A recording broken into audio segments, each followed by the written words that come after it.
everyone, my name is Joanny and I am a qualified physician associate in the UK. In today's video, I'm finally going to be giving my honest review of my second year of PA school.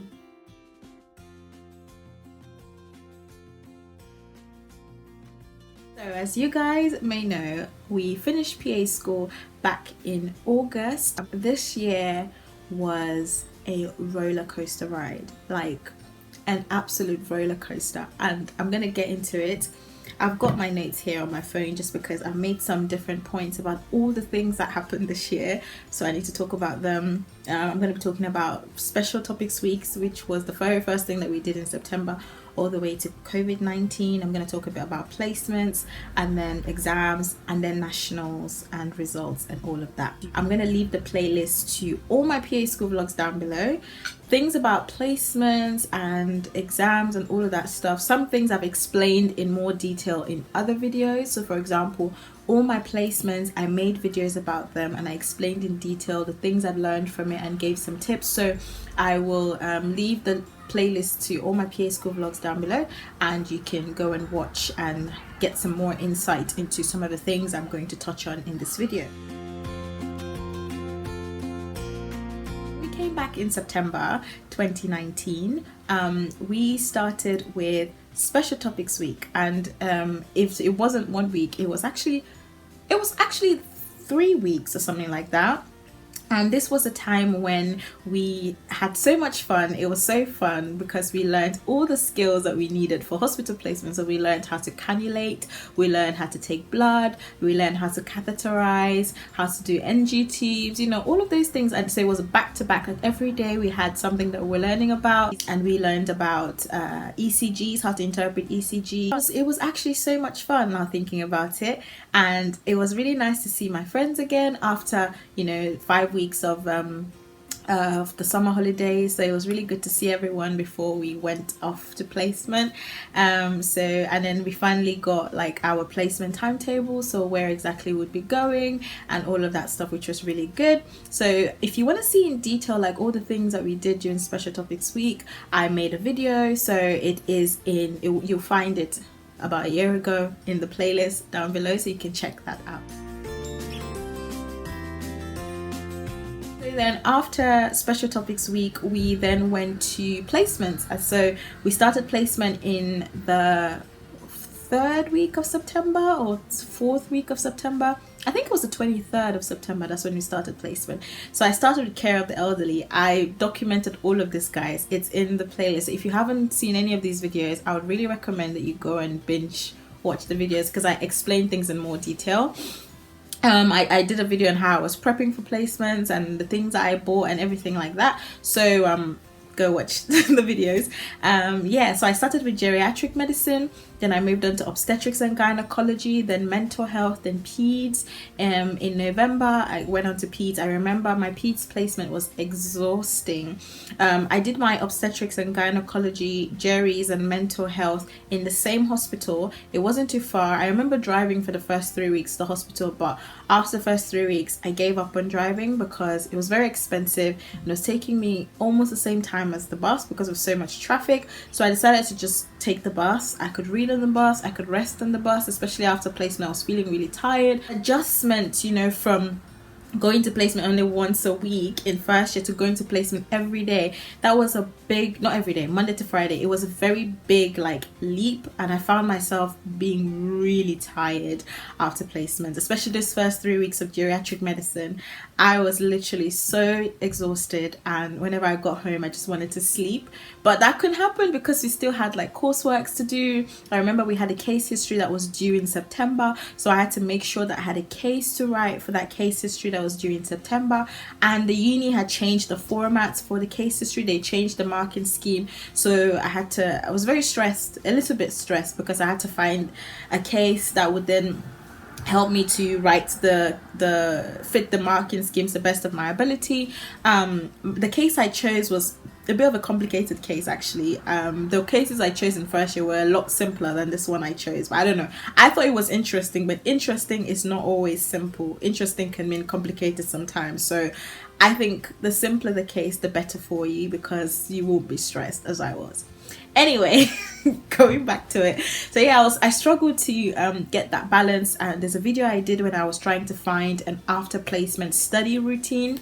That was the week when I had to submit my case history, so there is a video, you can go check it out in the playlist, where for the whole week I was trying to create like some sort of routine where I'll come home, I'll take a nap, then I'll wake up, I'll eat, and then I'll go to uni, because I only live like 4 minutes away from university. So then I'll go to uni, and then I would study till whenever I was tired, and then come back and sleep, and then repeat. So that was what I basically was doing. After geriatrics, when I got into obs and gynae, I think I started to get used to the waking up early. When I was in the labor ward, I had to get there for 8 o'clock, which meant some days I had to wake up at 6 or 6:30, which wasn't too bad.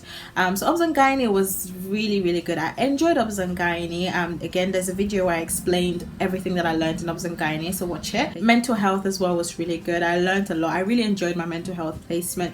The people in the department were so kind and so nice and so helpful, and they really did, you know, it helped me to get a grasp of like different things that are important in mental health. So then I went to peds.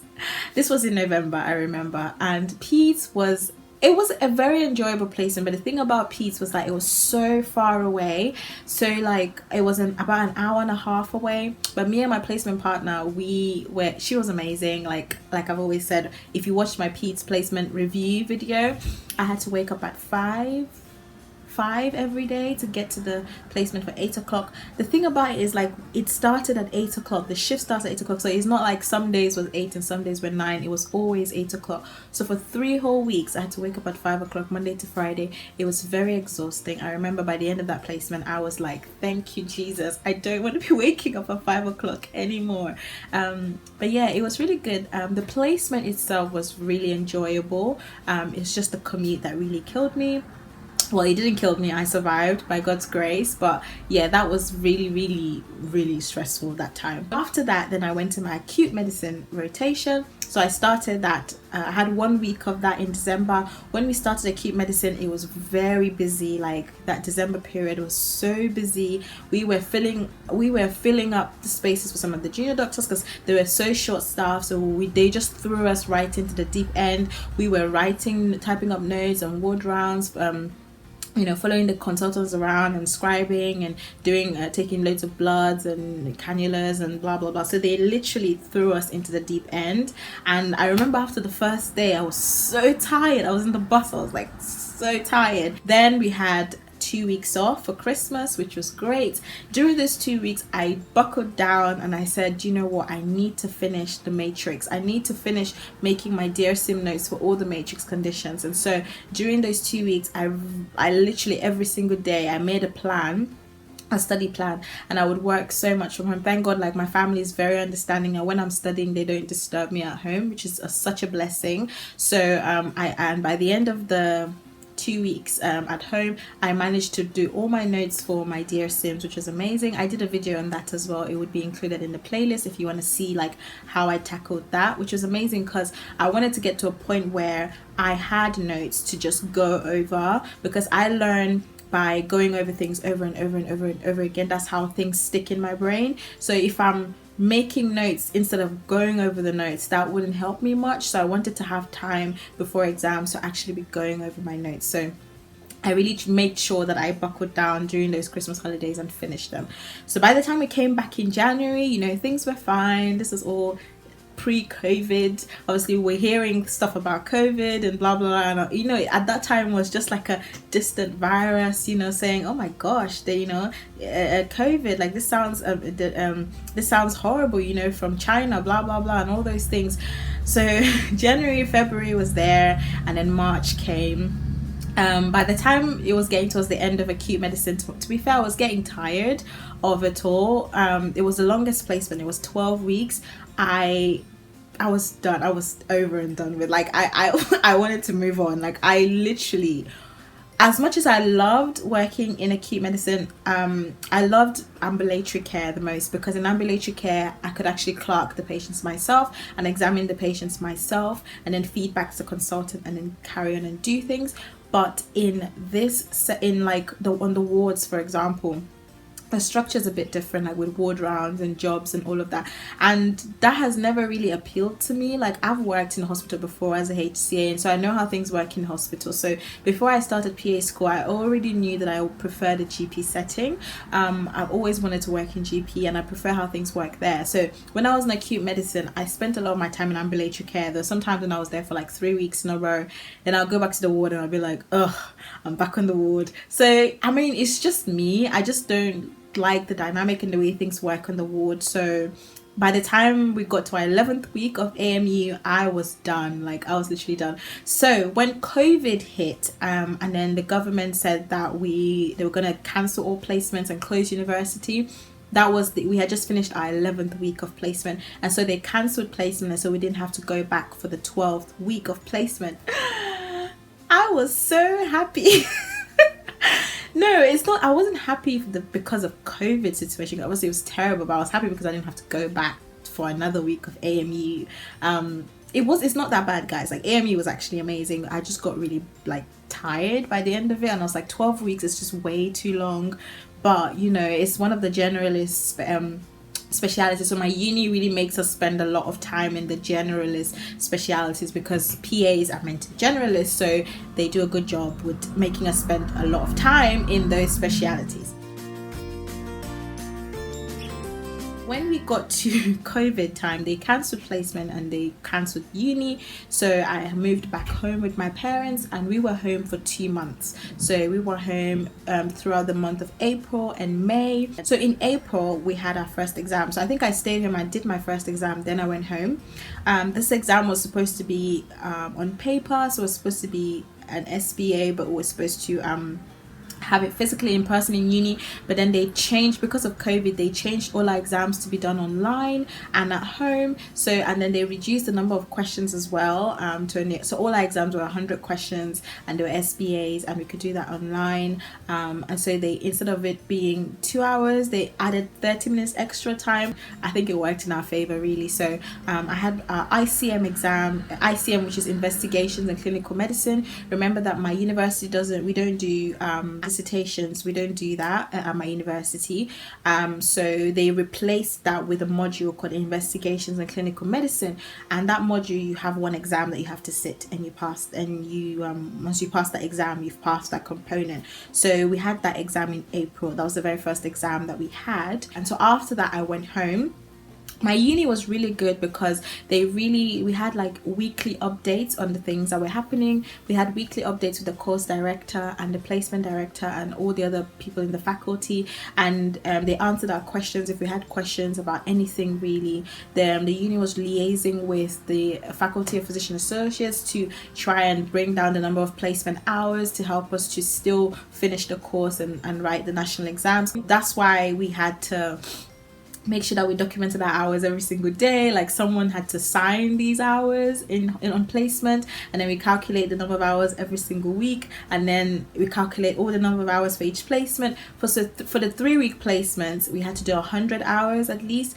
For the 12-week placement, we had to do 300 hours, and then for the 6-week placement, we had to do, I think it was 200 hours or something like that. I can't remember. I think it was 200 hours. They negotiated to bring down the number of hours to 1,000 something. I know it was 1,000 something. So yeah, they managed to plead with the FPA, and so they said that they were going to try and get us into placement in June. So on the 1st of June, they managed to get us back onto placement. Obviously, things were a bit different now because I was going back to GP. I'm so glad that I was going back to GP, because GP was the one placement that I'd been looking forward to all year. Like, hospital placement was just draining me. So I was really looking forward to going back on my GP placement, because I'd missed the team and I really wanted to see what things were post-COVID. So throughout April and May, which I was trying to do with my friends, is we would organize like calls on Teams, Microsoft Teams, and then we'll go over like questions together, and then we would also go over OSCE stations together and just practice together. It was really I think studying at home during that time was very hard, because just finding the motivation to study was just really hard. That's why I'm really glad for my friends that we actually were able to find some time to study together and to encourage each other, because I don't know how I would have survived that lockdown, period. Like, it's not cool, it's not fun being a student during lockdown. And if you remember, the first lockdown was actually very strict. Like, you know, schools were closed, we weren't allowed to do much. So being shut at home, like waking up every day and trying to study, was not fun at all. Like, looking back at it, it was not fun at all. So I'm really grateful for my friends and everyone who helped me and encouraged me through that time.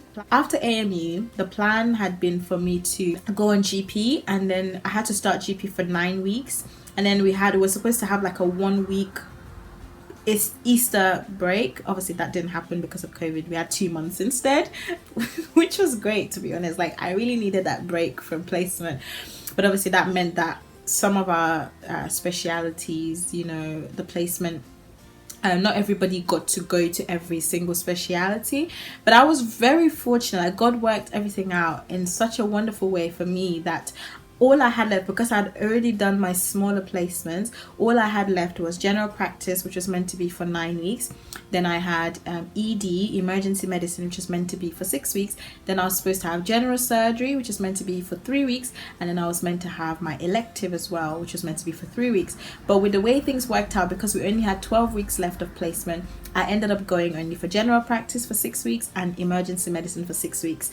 And to be fair, I was so happy, because I did not have any interest going to general surgery, and my elective was AMU again, you know, and I didn't want to go to that, and it was in the far hospital, the hospital where I did my peds placement in, so I didn't want to be waking up at 5 o'clock to get to my surgery placement for 8 o'clock. Like, I'm so glad that it all worked out in my favor, so that was really good. So I went back to GP, and things were a bit different, but my team was amazing. Like, they did really well, and so things were great, and I learned so much. Again, I made a video all about my placements. It's down in the playlist, and then by the time I finished GP, I went to my last placement, which was ED. I've skipped actually in June. Back in June, so early June, we had our second exam. We had our FCM exam, so the Foundations in Clinical Medicine exam. Again, it was an online exam, 100 questions, SBA. So we had that, and also in June as well, we had a presentation which fell under the FCM, so Foundation in Clinical Medicine. And we had to do that via Microsoft Teams. So we were divided into groups, and they had told us before, so we had to pick a case, and then we had to present that case. We had to talk about different things. Like, it was same like a case history, because we had a similar presentation like that last year, but they added an extra thing. We had to talk about like evidence for either investigations, or evidence for diagnosis, or evidence for treatment of this particular disease. So the case I chose was the condition I chose was breast cancer. So I had to talk about the case, and then I talk about the family history, social history, PC, and all of that. And then I talked about the examination findings. I talked about the management plan, what the management plan was, and then I talked about evidence for diagnosing breast cancer, or, you know, and I talked about that.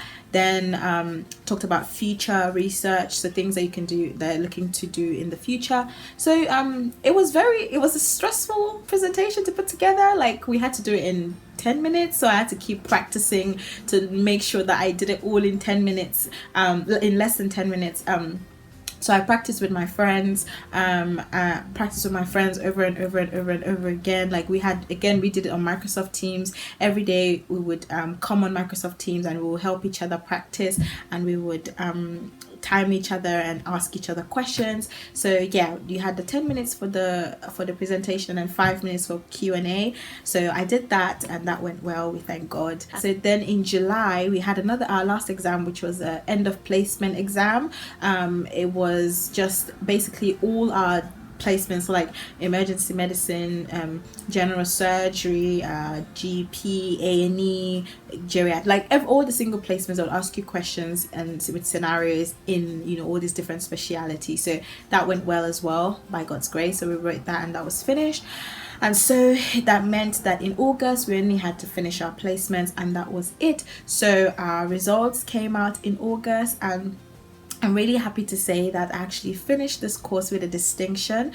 I'm not one to come in here and like say my results and, you know, and brag about them or whatever. I'm not saying this to brag. I'm just saying this to actually because I'm so grateful for what God has done in my life. Like, this year has been a tough year for a lot of us, and I now looking back, like, we actually did go through so much, like especially back in April, May, when things were really tough. Like, I didn't know, I was very uncertain about how things were going to turn out this year, but to see that God actually favored me and gave me something like this that I did not deserve. You know, obviously I studied, but everyone else studied as well. Like, I don't think there's anything I did that was special enough to deserve this, but I'm just so grateful for how amazing God has been, and how he has kept encouraging me throughout this year, throughout this course, that I was able to finish with a distinction. Obviously, this was what I wanted, this is what I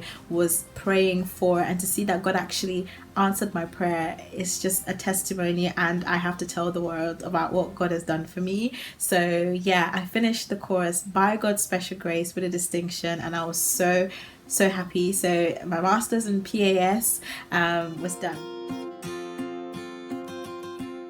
And so by the end of August, we'd finished that, and so we had national exams to prepare for.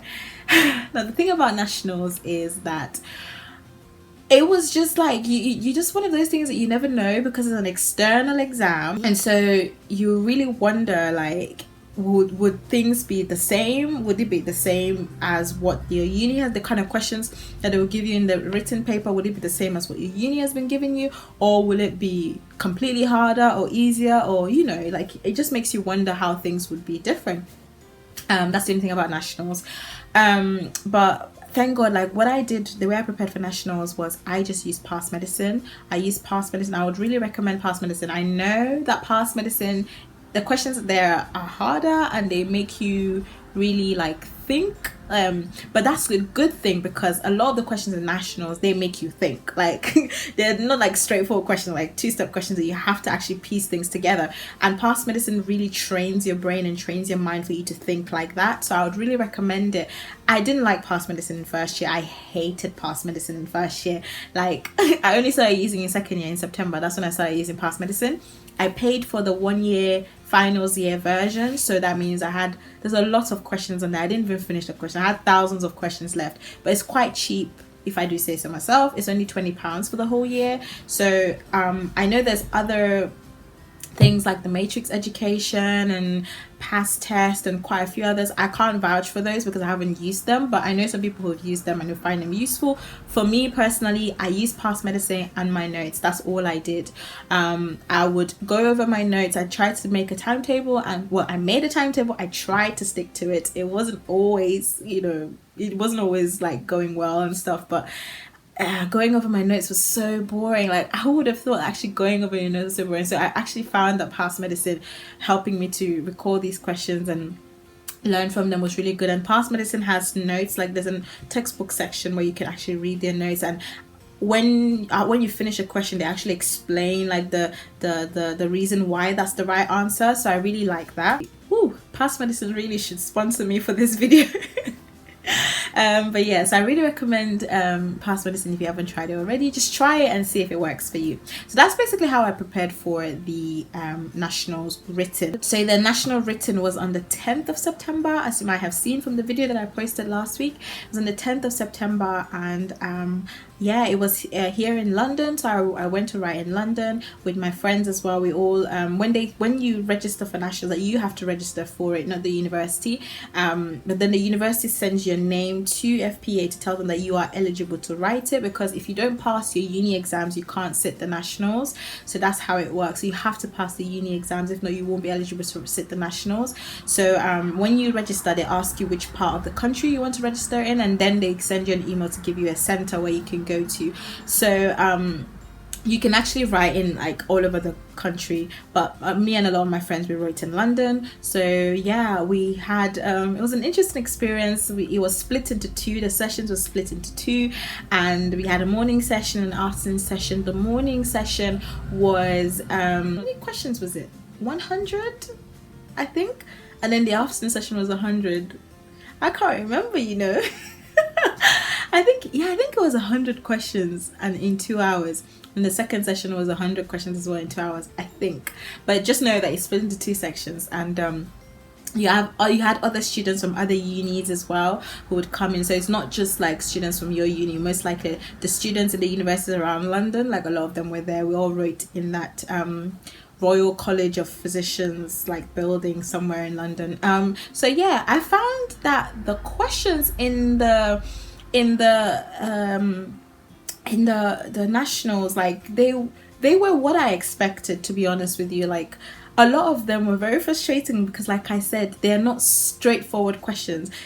They're questions that I want you to think. Like, in order for you to know the answer, you need to know a certain bit of information. So if you don't know that bit of information, you can't get to the answers. It's not one of those things that you just be like, yeah. But there are some questions that were, when you read it, before you finish reading, you're just like, ah, yes, I know the answer. But a lot of the other questions, I had to really think about it. So that's why I think like past medicine really helps you with that. But that's what I found anyway. So that was done, and then a few days later, they sent us an email to tell us the dates for our nationals, our OSCE, which was going to be in Liverpool. I found out that none of me, like me and my friends, none of us were on the same day. Like none of us were on the same day. Like in me and my friends, like the girls that have been on my YouTube channel, like none of us were on the same day, which was really frustrating. So that meant my one was on the 25th of September, like I mentioned in the nationals video. So I immediately on that day had to book a hotel. I booked a hotel. I booked to go there on the 24th, and then I stayed the night, and then I was gonna do, because my one was starting I had to be there at 8 o'clock or something, yeah. And then it was supposed to start at 10 o'clock, and it was supposed to finish at 12:40, but we didn't finish at 12:40. We finished at like almost 2 o'clock because of some delays. Anyway, in preparation for that, so we used the OSCE Mark Scheme book. Me and my friends, again on Microsoft Teams, because we're in together, we came together and we practiced history taking, we practiced explanation and planning, we practiced loads of things. So that was really helpful because I was the first person to do mine in my little circle. So I was like, ah! Anyway. So yeah, I went, traveled to Liverpool on the 24th of September, stayed the night, and then woke up on the 25th. Obviously Liverpool was in lockdown during that time because the cases of corona were like really like sky high, like skyrocketing. So Liverpool was on a local lockdown, but then because what we were doing was an essential thing, so it falls under an essential activity, so they told the hotels not to close, or we're going to come in there, because a lot of us were actually going to book into hotels to stay the night before, because there's no way I was going to travel on the day of my exam. It's going to be terrible. So yeah, so it was actually fine. Like even though the city was in lockdown, it was actually fine. Like we just went in and out. Obviously that meant that we didn't have a lot of time to like survey the city, go out, blah blah blah, but it was okay. Liverpool was so cold, oh my gosh. Like I stepped out of the train station and I was freezing. But anyway, my hotel was really good. I did a tour, if you've watched the video from last week. And then yeah, I ate, slept, I went through some few things. My friends called me, prayed with me, all of that, which was really good. Got up the next day, went to my exam. I met 3 other people from my uni as well, which was good, but there was loads of other people from other unis as well who would come to do their OSCE. And then we went in there and then we did the OSCE. It's interesting because of the mix of like, we didn't have any patients, face-to-face patients. All our patients were virtual, and so that just got you thinking, it's just the little difficulties of trying to still do things as if the person was in front of you, if you get what I mean. But yeah, no, it was a very interesting experience, and yeah. So of course some of the stations got me really frustrated, but everything that came was something that we knew about, like something that my uni had prepared us for. So it wasn't something totally out of the blue. It was just basically like on the day you realize that time actually goes by so quickly. Like at the 1 minute buzzer, that 1 minute that's left when they ask you actually for investigations, they ask you for your differential, they ask you for how you'd manage the patient, that 1 minute goes by really quickly. So like what you need to do is really practice to be succinct and be precise in the delivery of your management and diagnosis and investigations, like to really be succinct. That's one of the things I would really say if you're practicing for OSCEs, because yeah, that minute goes by really quickly. But yeah, so yeah, that basically was it. So after that, I got on the train and I came back home, which was great. And then on the 29th of October, my results finally came out and I passed my national exams, which was amazing. It was just an amazing feeling. I passed both components. Like my written exam, I was shocked. Like I got I got a really good score there. I got 76%, I think it was. And then in the OSCE, I passed all the 14 stations, which no, 13. We had 13 stations. I passed all the 13 stations. This was something that I prayed for. Okay, so the only reason I'm saying is because God answered my prayer. This was my personal goal. I wanted to get you know, at least 70% in the written, and I wanted to pass all the stations in the OSCE. And because God answered that prayer, I'm so grateful to him for everything that he's done for my life. Basically, since I started this course up until now, it's been a blessing really to serve God, still be able to do all the things that I've been doing: YouTube, blogging, podcasting, writing, you know. And one huge blessing of lockdown is the fact that I was able to write a lot. I finished my second novel this year whilst in PA school, you know. And I revised my first novel quite a few times, and now I've started a third novel. So, you know, it's just been amazing to see how God has really helped me to navigate and juggle PA school while still doing all these other things for him, still being very active and involved in church and still helping other people. It's not me, it's not by my power, it's all by the power of God. And to help me to pass with such flying colors, it's just amazing. So thank you guys so much for following my journey.